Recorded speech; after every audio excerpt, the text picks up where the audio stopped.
Boa noite, irmão.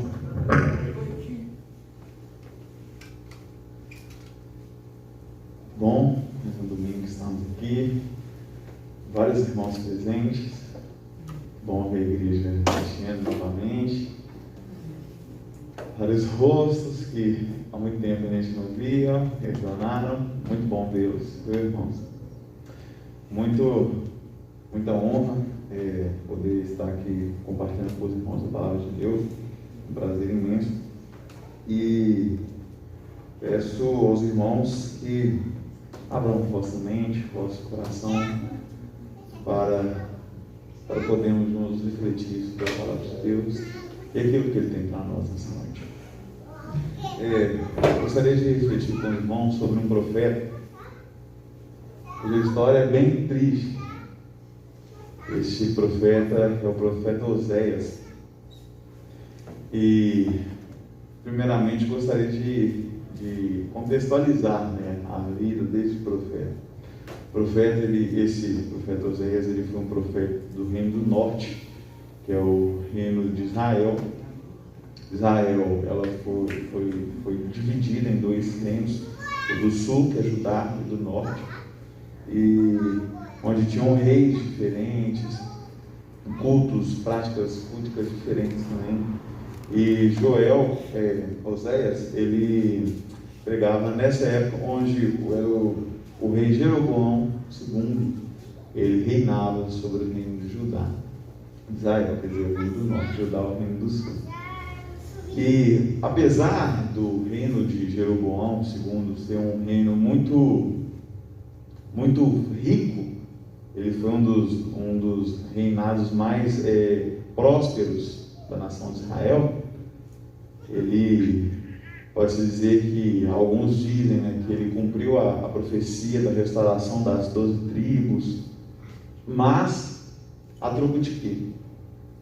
A troco de infidelidade, a troco de injustiça, onde também vemos vários outros profetas, como por exemplo Amós, criticando a prática da não restituição do Yom Kippur, que era uma prática de ao 10º ano você devolver tudo que você comprou para o antigo dono. Era a lei da restauração, onde assim todas as injustiças sociais, sejam elas econômicas, eram ressarcidas. Então voltava uma igualdade ali dentre os cidadãos. Então os ricos, os hebreus que tinham, os israelitas, quer dizer, que possuíam mais, compravam, não estavam praticando tal ato da reconstituição. E assim o reino prosperava. E os miseráveis, cada vez mais miseráveis ficavam. E isso infringia o mandamento do Senhor. E também eles tinham uma prática no culto idólatra, onde eles agregaram ao culto ao deus cananeu, que é Baal, então o famoso Baal, e que é o deus da fertilidade. Então, por causa de tamanha fertilidade, eles acreditavam que isso era o deus Baal que proporcionava a eles, e não o Senhor que os tirou do deserto e os trouxe para ali. E com as bênçãos que o Senhor abençoava eles pegavam esses mesmos trigos, essas mesmas sementes e cultuavam a Baal, então. E além disso tudo, eles confiavam em suas alianças políticas. Eles confiavam extremamente nas alianças que eles fizeram com os assírios e com os egípcios. E com isso a confiança deles não estava no Senhor, mas sim somente na mão de homens, seja do rei, seja até um Deus, mas um Deus estrangeiro, e também nas alianças políticas que eles tinham. E aí surge Oséias, esse profeta, e o profeta ele tem essa característica, irmãos, de levantar com uma voz e mostrar é aquilo que muitas vezes é explícito, a idolatria que estava ali à mostra, mas que às vezes a gente não consegue ver. Então a voz profética ela se levanta para mostrar o pecado que está tão iminente ali, mas eles não veem. Mas com Oséias foi um pouco diferente. Ele viveu em sua vida esse símbolo de traição, onde Deus, ali no capítulo 1, então convido os irmãos a abrirem comigo, tem texto, Oséias capítulo 1.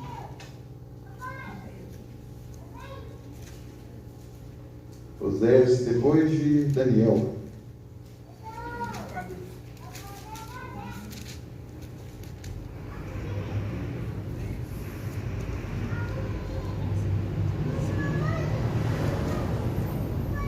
Oséias 1.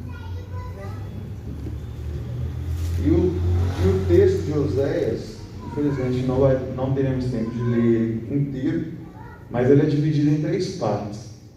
Do capítulo 1 ao capítulo 3, temos ali o símbolo do casamento de Oséias, e como um símbolo, a profecia de Deus à nação de Israel. E logo após, dos versos 4 ao 11, nós temos a causa e efeito da profecia da destruição que vai vir sobre eles, sobre o juízo. E depois, nos capítulos finais, também uma segunda parte, mas com um castigo diferente. Deus mostra a sua face novamente para Israel. E Oséias, ele é um compilado de vários poemas do profeta. Então aqui é a vida de um profeta que viveu na sua carne a experiência de um Deus que ama o seu povo, mas que é traído a todo momento. Então o versículo 1 diz assim: palavra de Yahvé, que foi dirigida a Oséias, filho de Beeri, no tempo de Osias, Jotão, Acais e Ezequias, rei de Judá, e no tempo de Jeroboão, filho de Joás, rei de Israel. Então aqui Oséias, ele estava no reino do norte, que é o rei de Israel. Então Jeroboão, segundo que governava. No verso 2 fala sobre o casamento dele. Casamento e filhos de Oséias. Começo das palavras de Yahvé por intermédio de Oséias. Disse Yahvé a Oséias: vai, toma para ti uma mulher que se entrega à prostituição, e filhos à prostituição, porque a terra se prostituiu constantemente, afastando-se de Yahvé. Ele foi e tomou Gomer, filho de Deblaim, que concebeu e lhe gerou um filho. E Yahvé disse: dá-lhe o nome de Jezrael, porque ainda um pouco de tempo eu castigarei a casa de Jeú pelo sangue de Israel e destruirei o reinado da casa de Israel. E acontecerá naquele dia, eu quebrarei o arco de Israel no vale de Jezrael. Depois a gente volta nesse texto difícil aqui, né, irmão? Ela concebeu novamente e deu à luz uma filha. E Yahvé lhe disse: dá-lhe o nome de Lo-Ruhamá, porque doravante não mais terei piedade da casa de Israel, para ainda lhe perdoar, mas terei piedade da casa de Judá, e o salvarei por Yahvé, seu Deus. Não o salvarei nem pelo arco, nem pela espada, nem pela guerra, nem pelos cavalos, nem pelos cavaleiros. Ela deixou de amamentar Lo-Ruhamá, quer dizer, depois engravidou e deu à luz a um filho. E Yahvé disse: dá-lhe o nome de Lo-An, porque não sois o meu povo, e eu não existo para vós. Então aqui, esses 3 nomes, na verdade, essas escolhas, né, toda essa vida aqui de Oséias, ela é muito simbólica. Deus o manda casar com uma mulher, né, que se entrega à prostituição. Isso não se sabe dizer se antes do casamento ela se prostituía ou se posteriormente ao casamento ela se prostituiu. E os filhos da prostituição não quer dizer que ela teve filhos na prostituição, mas que por ela ser uma mulher, então tal pai, tal filho, tal mãe, tal filhos também, da mesma maneira. E aqui, os 3 nomes, eles são muito simbólicos. Aqui Deus, através do oráculo, né, através de Oséias, ele está fazendo uma brincadeira com as palavras e utilizando dos nomes para fazer alegorias dos juízos que viriam para o povo. Por exemplo, diz Israel, isso foi um fato que aconteceu, né, um tabernáculo, e onde o rei Jeú profanou, e Deus então condena, fala que é um lugar condenável. Já o próximo nome, que é a filha, né, Lo-Ruhama, que ela fala que não terei mais piedade da casa de Israel para ainda lhe perdoar.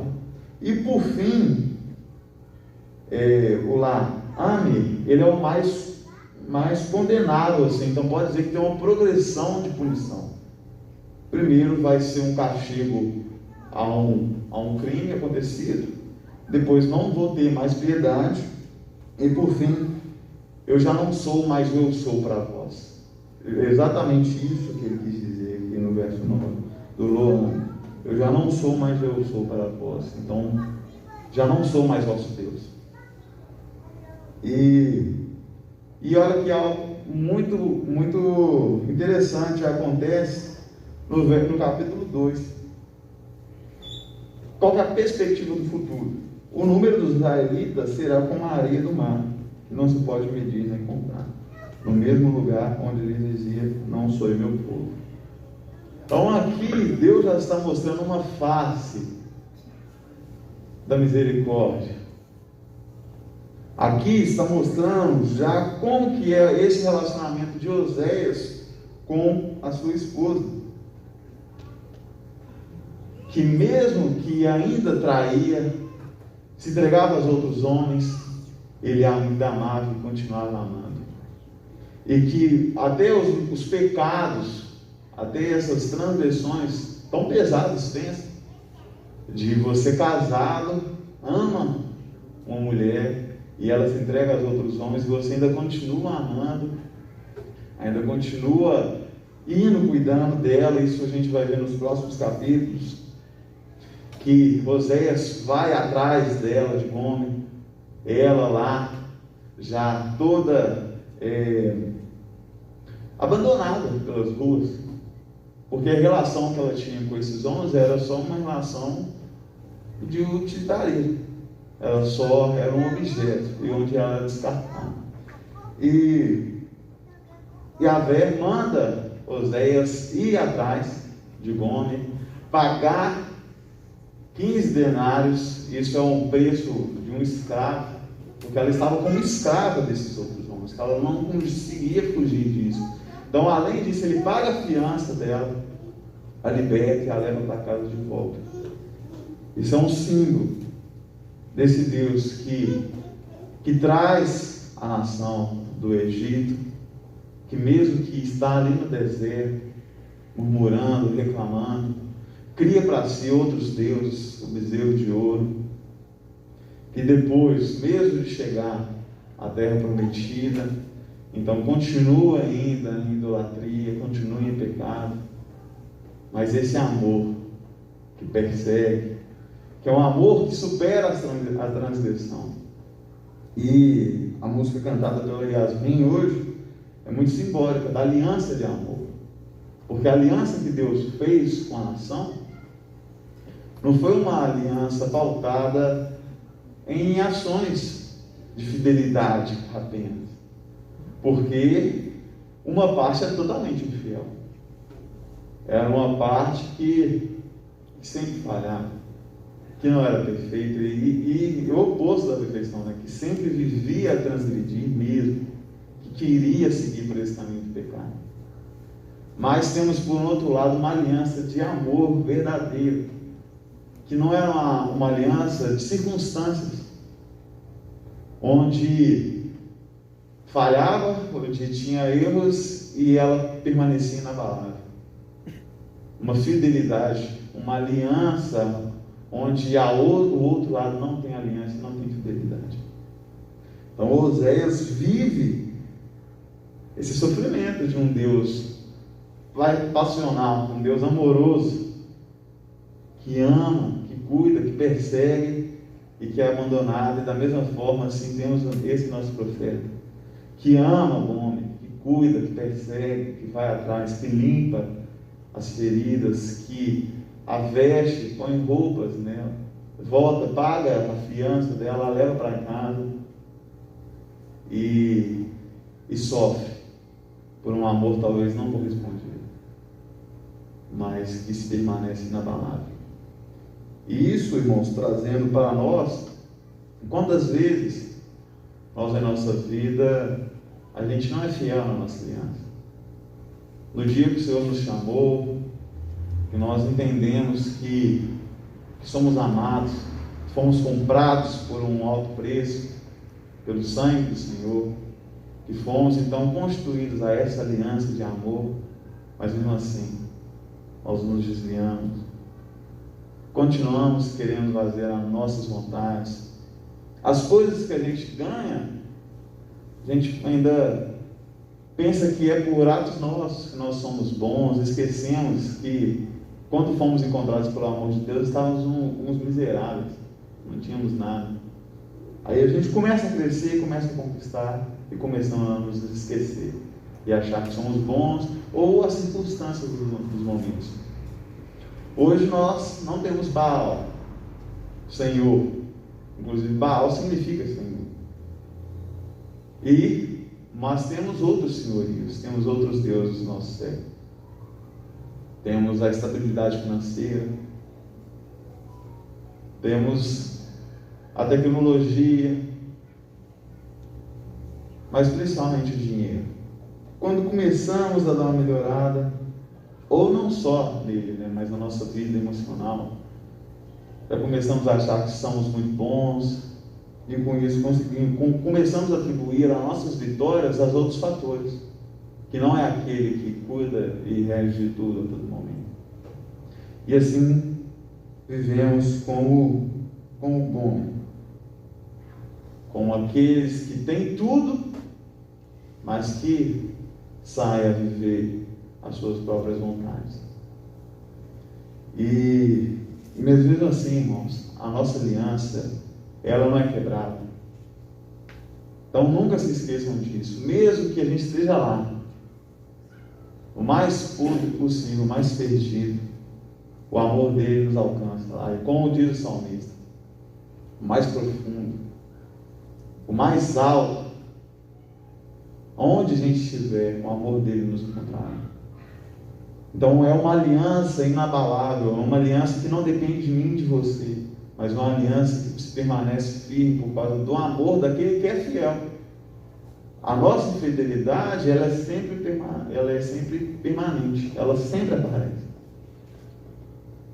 Mas a fidelidade dele é sempre muito mais permanente. Ele é fiel. Quando a Bíblia fala que ele é fiel, é por causa disso. Não é porque ele te prometeu que vai te dar bênçãos materiais e você pode esperar que ele vai ser fiel e ele vai cumprir, não. Mas ele é fiel na aliança que ele fez conosco. Mas que ele cuida da gente também. Mas a fidelidade dele está nessa aliança de amor, que não se rompe nem com as nossas traições. E, seguindo o texto, em Oséias 3, é quando 3:1, não, na verdade, gostaria de ler desde o 2:25, que é quando esses símbolos na vida de Oséias são mudados, mas por aquele que muda, aquele que permanece fiel. No capítulo 2, na verdade no verso 23, diz assim: naquele dia eu responderei, oráculo de Yahvé, eu responderei ao céu e ele responderá à terra. A terra responderá ao trigo, ao mosto e ao óleo, e eles responderão a Jazael. E eu a semearei para mim na terra. Amarei a Lohumã, e direi a Lo-Ami, tu és meu povo.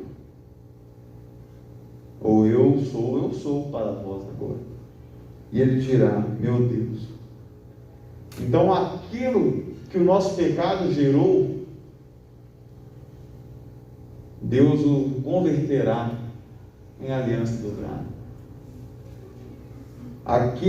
Até o Lo-Ami, que era o já eu não sou mais, eu sou para vós, ele dirá para ele: tu és meu povo. E o Lo-Ami dirá: tu és meu Deus. Já no capítulo 3, continuando, disse-me Yahvé: vai novamente, ama uma mulher amada por outro e que comete adultério, como Yahvé ama os israelitas, embora estes voltem para os deuses estrangeiros e gostem dos bolos de paz. Comprei-a por 15 siclos de prata e a um homem e meio de cevada, que é o valor de um escravo. Ele disse: por muitos dias ficarás em casa, para mim não te prostituirás, nem te entregarás a homem algum, e eu farei o mesmo contigo. Porque por muitos dias ficarão os israelitas sem rei, sem chefe, sem sacrifício, sem estrela, sem efode, sem terafim.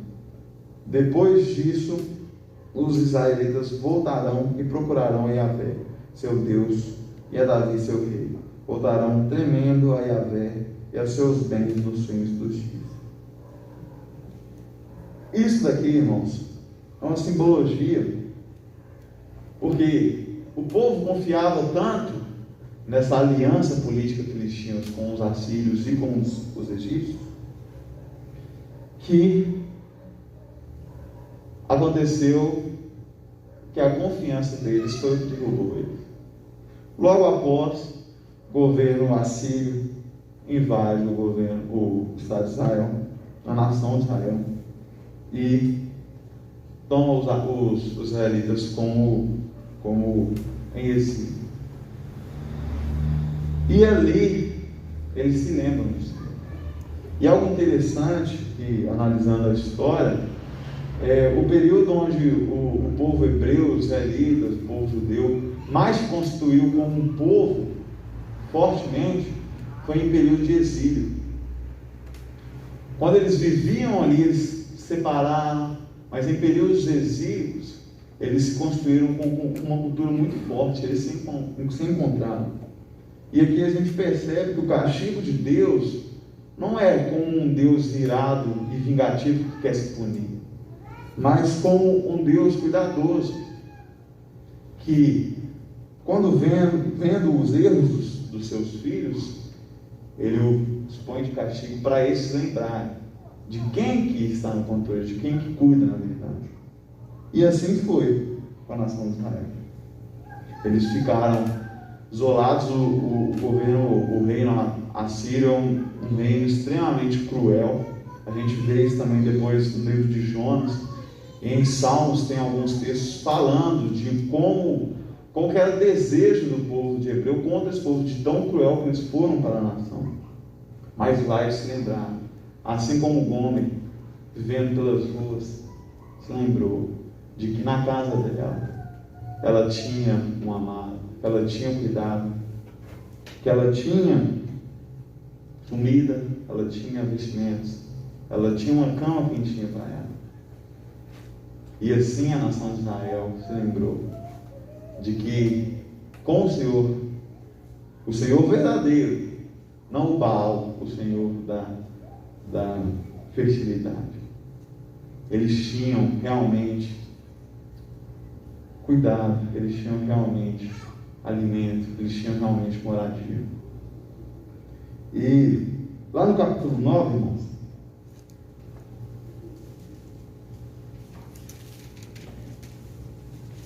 irmãos, capítulo 11,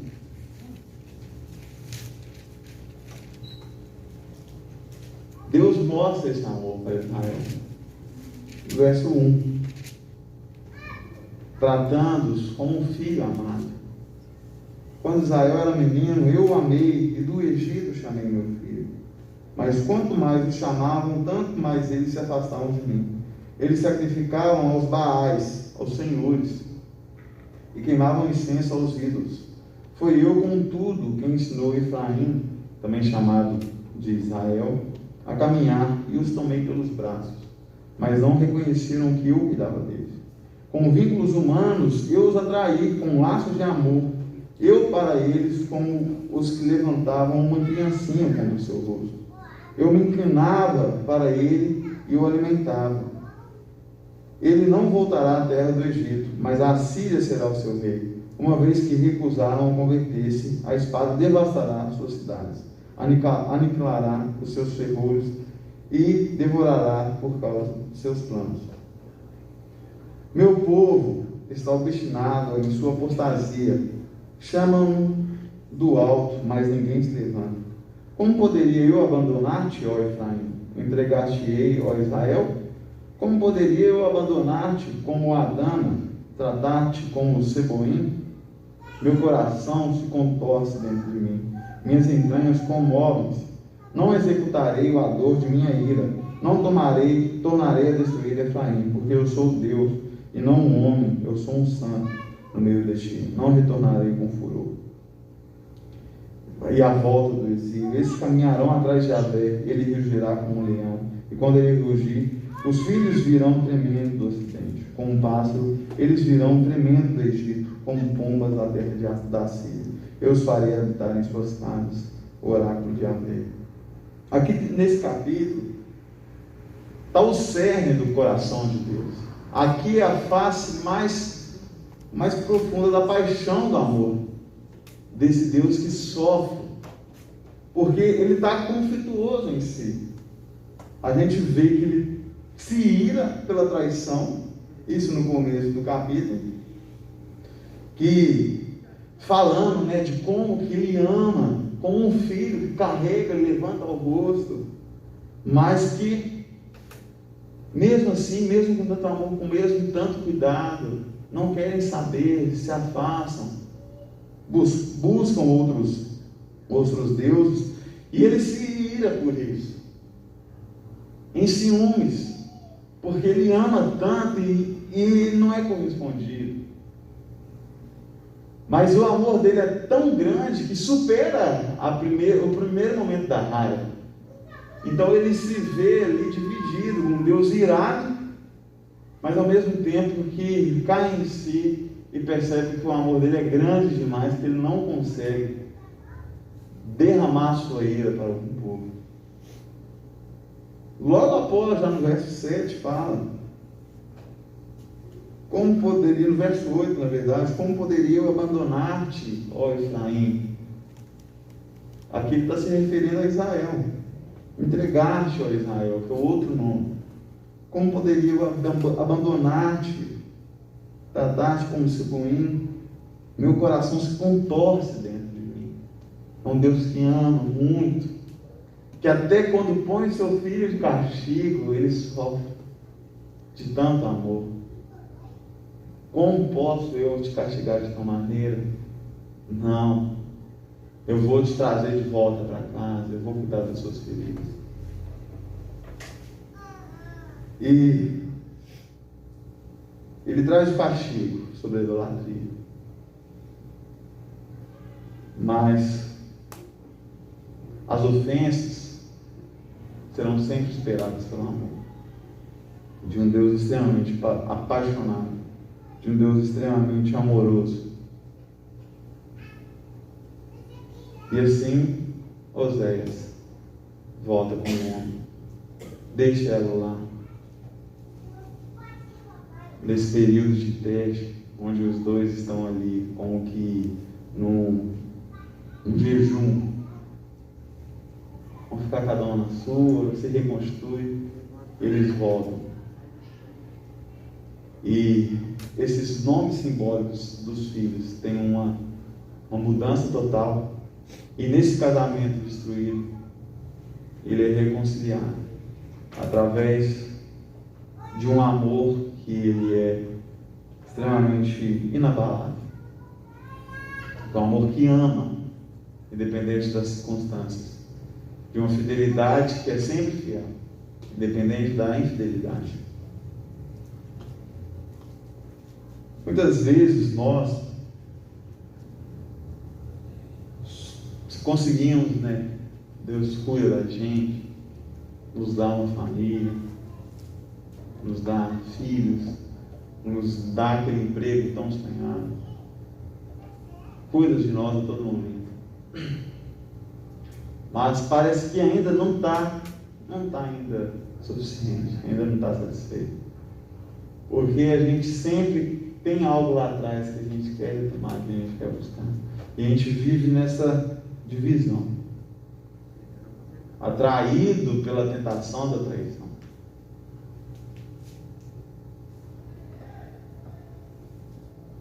Mas, irmãos, que possamos aprender através da vida de Oséias e desse Deus também da nação de Israel. E de como? De que não vale a pena. São amores de utilidade, são objetos, são algo totalmente efêmeros que vão e que vai e vem. Mas aquilo que é verdadeiro, aquilo que permanece, aquilo que é o real, se você está em busca do real, se você está em busca do verdadeiro, é aquilo que não é moldado pela circunstância, é aquilo que permanece inabalável. Que nós não possamos trocar o amor pelos prazeres, que nós não possamos mudar a nossa confiança de lugar, pensando que nós somos muita coisa, que nós conseguimos conquistar muitas coisas, ou nas alianças que nós temos aqui terrenas, que também são de interesses, que nós possamos sempre nos lembrar de que o cuidado que nós temos por Deus, ele é um cuidado de amor, puramente de amor. Independente do que você faça, você ainda é amado. Independente da sua infidelidade, você ainda terá fidelidade com aquele que é fiel com você. Então que nós não possamos trocar isso que é verdadeiro, isso que é de fato sempre presente, por coisas que são totalmente descartáveis. Ou que possamos lembrar na nossa vida, em cada dia, dessa aliança que não se rompe, dessa aliança que está sempre conosco. E saiam daqui em mente de que vocês são amados, que vocês são tratados como filhos, ou são tratados ainda com um amor de marido e mulher, de um amor que é ardente, que cuida, que é carinhoso, que quer ver o bem. Lembre-se sempre disso. E que através então desse amor a gente possa conseguir ser fiel e caminhar na fidelidade, caminharmos em amor. Não pelos prazeres, mas viver um amor pelo amor. Não pelo que o outro pode me oferecer, não porque ele pode nos oferecer, mas porque nós somos amados dele. Então assim a gente vive de fato a nossa aliança com Deus. E é isso que eu gostaria que a gente refletisse durante essa semana, mas também durante a nossa vida. Que isso muda tudo, irmãos. Isso muda tudo. O reconhecimento de sermos amados muda tudo, independente da nossa ação. Então, que tenhamos isso cravado em nós, mesmo na sua infidelidade, você é amado. E eu gostaria de orar nesse momento. Senhor, nos faça fiel a Ti, através do Teu amor. Mesmo que nos nossos anseios, nas nossas tentações, nós queremos nos afastar de Ti, buscar as nossas próprias vontades, achar que somos bons demais, ou achar que o Senhor não é suficiente e querer buscarmos outras coisas. Que o Senhor nos concilie em Ti, Pai. Nos amarre em Ti. Não nos deixe fugir. Porque nós sabemos que é isso que nós precisamos, que é do amor do Senhor. É reconhecermos que somos amados. Só assim a gente consegue viver uma vida plena. Que o Senhor nos volte para Ti cada vez mais no nosso viver. Em todo instante do nosso dia, que a gente possa lembrar de que as coisas que nós conquistamos são através do Senhor, que o Senhor cuida da gente. E de que conquistamos porque o Senhor nos ama, não porque somos bons, porque nós fizemos as coisas certas, mas porque o Senhor é fiel conosco. Crave-se em nós, que nós possamos ser filhos e esposas fiéis a Ti. Viver esse lindo amor com o Senhor, que o Senhor planejou desde o início da criação do mundo.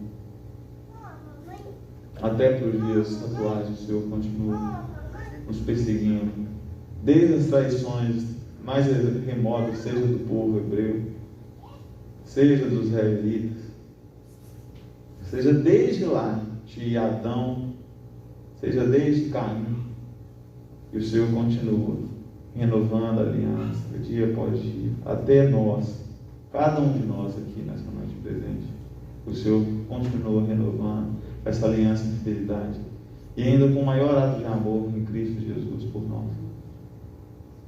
Que o Senhor nos lave com o sangue de Cristo, e que o Senhor nos une a Ti cada vez mais. Limpe os nossos erros, os nossos pecados, as nossas traições, as nossas idolatrias. Nos enxugue, Pai, de todas essas imundícies, assim como o filho pródigo. Nós vivemos comendo com porcos, mas que o Senhor, esse Pai amoroso, nos receba em casa novamente, de braços abertos, nos dando novas vestes, nos colocando o anel da aliança novamente em nossos dedos, nos trazendo de volta para o lar, assim como homem, e tendo uma restituição total em nosso relacionamento com o Senhor. Nos une a Ti, Deus. Não nos deixe as tentações nossas nos tirar do Senhor, Pai. É o que nós pedimos profundamente, desesperadamente essa noite, Pai. Que a nossa aliança contigo possa ser fiel da nossa parte também. Nós queremos ser fiéis a Ti e Te amar com todo o nosso coração. É o que nós pedimos através do Teu Filho, em nome de Jesus. Amém. Amém. O livro de Oséias é um livro muito rico,